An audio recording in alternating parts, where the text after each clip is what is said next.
नमस्कार दोस्तों, हमारी आज की इस कहानी का नाम है गवार। माँ कहाँ हो आप? मेरा बेटा रौनक न जाने कब से मुझे आवाज दे रहा था। अरे अभी तो हॉस्पिटल गया था, इतनी जल्दी कैसे आ गया? माँ मुझे अभी तुरंत बाहर जाना है, मेरी पैकिंग कर दो। अभी तुरंत पर कहाँ? माँ तुम्हें याद है मेरा दोस्त विनय जिसकी एक एक्सीडेंट में मृत्यु हो गई थी? हाँ बेटा, कैसे भूल सकती हूँ। अभी भी तो सोचती हूँ कि इतनी पुरानी घटना दिल दहला देती है। 15-16 साल रहे होंगे यह बच्चे खेलकर वापस लौट रहे थे कि एक ट्रक वाला विनय के रोते हुए निकल गया। अस्पताल पहुंचने से पहले वो इस दुनिया को अलविदा कर चुका था। माँ क्या सोचने लगी फिर? विनय की छोटी बहन नीरजा, उसी की शादी है आज। उसके पिता शिक्षक है। हम सब मित्र ने सोचा है कि नीरजा की शादी में हम सभी तन मन धन से शामिल होंगे और उनके विनय की कमी बिल्कुल भी नहीं करने देंगे। यह तो बहुत अच्छी बात है बेटा। एक नीरजा के लिए मैं कुछ गिफ्ट देती हूँ, उसे दे देना। जी माँ, कहता हुआ रौनक तैयार होने चला गया। रौनक मेरी इकलौता संतान, मेरा गुरूर, मेरी आंखों का तारा। इतनी छोटी सी उम्र में जाना माना नाम के डॉक्टर। रात के खाने पर मैंने अपने पति ब्रिज की सारी बातें बताई तो वह बहुत खुश हुए।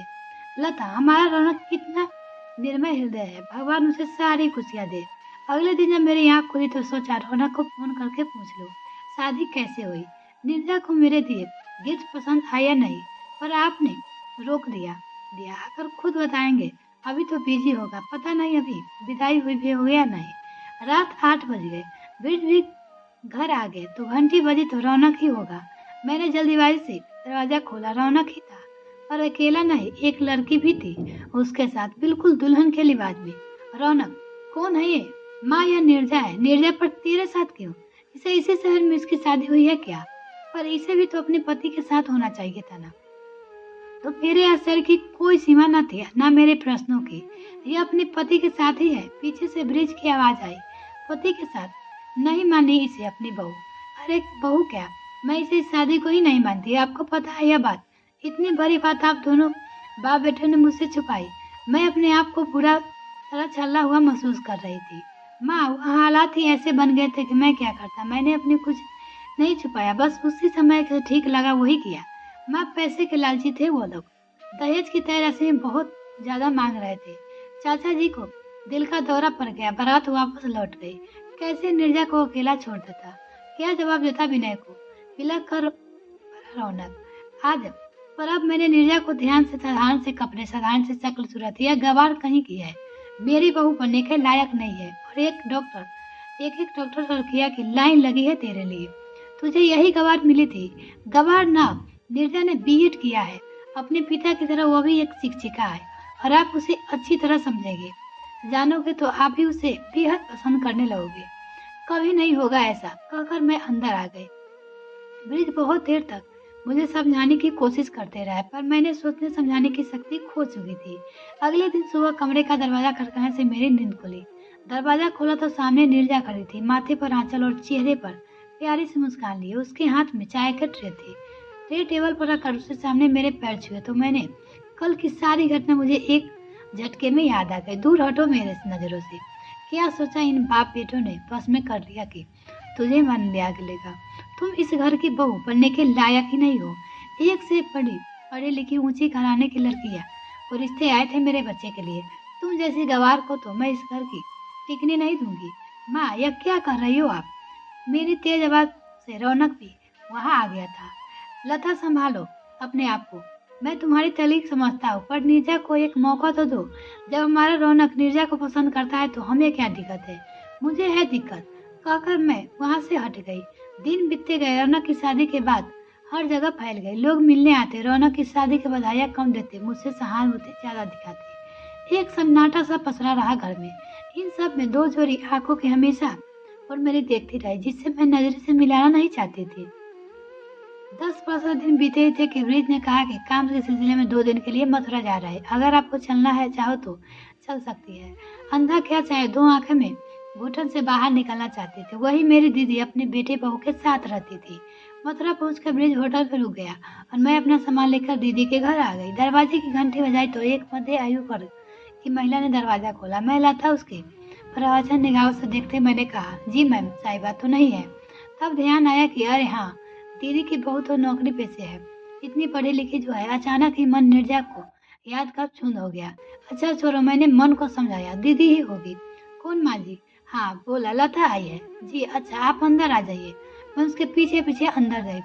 कमरे में आई दीदी, उन्होंने मुझे देखा इतनी उदास आंखों के, और मुझे देखते उनकी आंखों में गजब चमक आ गई। मैंने उनसे जाकर लिपट गई। तभी वह महिला जो शायद गिरी साइका थी, वो आकर बोली कि वह जा रही है। थोड़ी देर बाद दीदी चाय बनाने उठी तो मैंने उसे रोक दिया। उनके मना करने के बावजूद खुद चाय बनाकर लाई। कितनी ही बातें करते हुए हम ना जाने क्या, वो मुझे उदास लगी। बहुत पूछने पर उन्होंने कुछ बताया नहीं। 12 बजते वो किचन में जाने लगी तो मैंने पूछा, अब क्यों दीदी? बोली दोपहर का खाना बनाना है, बच्चे आते ही होंगे। पर आप क्यों बनाएंगी? अभी जो घर के काम करके गई है उसने नहीं बनाया? अरे नहीं, वो तो सुबह का बनाती है। हम नाश्ता करते हैं, दोपहर का ठंडा हो जाता है ना, इसलिए मैंने मना कर दिया है। गरम गरम खाने की बात ही और है। उन्हें पता नहीं था कि उनके शब्द के चेहरे के साथ नहीं दे रहा था। मैंने मुस्कुराते हुए कहा, दीदी आज बाहर से ऑर्डर करते हैं, बच्चे भी खुश हो जाएंगे और हमें गप्पे मारने का वक्त भी मिल जाएगा। पर कैसे? उन्होंने पूछा। फोन से, मैंने कहा। तुझे आता है यह सब? हाँ हाँ, मैं आपको सिखा दूंगी, पर मेरे पास तो फोन ही नहीं है। आपके पास फोन नहीं है? मेरा आश्चर्य की सीमा नहीं रही। तब मुझे याद आया कि हमेशा दीदी के बेटी बहू मुझे फोन लगाना पड़ता था और पूछने पर एक ही वाक्य, माँ का फोन खराब है। आपके पास फोन क्यों नहीं है दीदी? क्योंकि मैं गवार हूँ लता, गवार, कहकर वह फूट फूट कर रोने लगी। मुझे कहीं लेकर नहीं जाते, मुझे किसी से मिलवाते नहीं। मैं टीवी का रिमोट भी उठा लूँ तो कहती है कि टीवी खराब कर दोगी। मैं अनपढ़ हूँ लता, अनपढ़, गवार, गवार। यह सब सुनकर ही लगा कि किसी मेरे कानों में पिघलता हुआ शीशा डाल दिया हो। गवार क्या सच में इतना कष्ट देता है? यह एक शब्द मैंने ही तो किसी को अनगिनत बार छलनी किया है। इस सब से दीदी के मुंह से निकलते यह शब्द जब मुझे अंदर से झंझोर गए कि जो कि मेरे बोले गए नहीं थे, तो नीजा को कैसा लगता होगा। हे प्रभु, यह मैंने क्या कर दिया? वो बच्चे जिसकी इतनी विषय प्रति में साधु हुई, जो अब मेरी घर की लक्ष्मी है, उसका इतना अनादर। जिस बेटे को मुझे गले लगाना चाहिए था, जिस पर मुझे नाज होना चाहिए था, उससे इतनी बेरुखी। नहीं, अब और नहीं। मैंने दीदी से कहा, आप मेरे साथ जाने की तैयारी कीजिए। मैं आपको रौनक की शादी के लिए ही लेने आई थी। आप हमारी बड़ी है, आप पहले सोइए, बच्चे बाद में आ जाएंगे। हम बच्चे के आने के बाद ही आ जाएंगे। शाम तक ब्रिज भी आ जाएंगे, आप निश्चित रहिए। बच्चे मेरी बात नहीं टालेंगे। दीदी खुशी पैकिंग करने लगी और ब्रिज को फोन मिलाने लगी। मुझे जल्दी से जल्दी घर जाना है, नीरजा और रौनक से माफी मांगनी है, अपनी बेटी की शादी पूरे धूमधाम से करनी है। मैं एक पल भी गंवाना नहीं चाहती थी।